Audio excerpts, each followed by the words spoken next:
என்னை தாண்டி தான் உங்ககிட்ட வர முடியும். ஏன்னா நீ என்னுடைய மகன், என்னுடைய மகள், என்னை விசுவாசித்து நிற்கிற என்னுடைய பிள்ளை.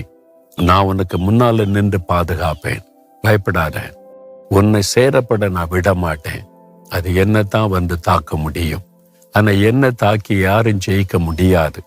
என்கிட்ட மோதி யாரும் வெற்றி பெற முடியாது. பயப்படாம இரு என்பதாய் ஆண்டவர் உங்களை பார்த்து சொல்றார்.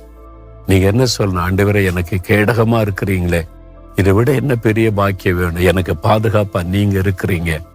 சத்துருவின் எந்த கிரியைகளும், பொல்லாத மனிதர்களின் எந்த பொறாமையின் கிரியைகளும் என்னை சேதப்படுத்த முடியாதுன்னு தைரியமா சொல்றீங்களா?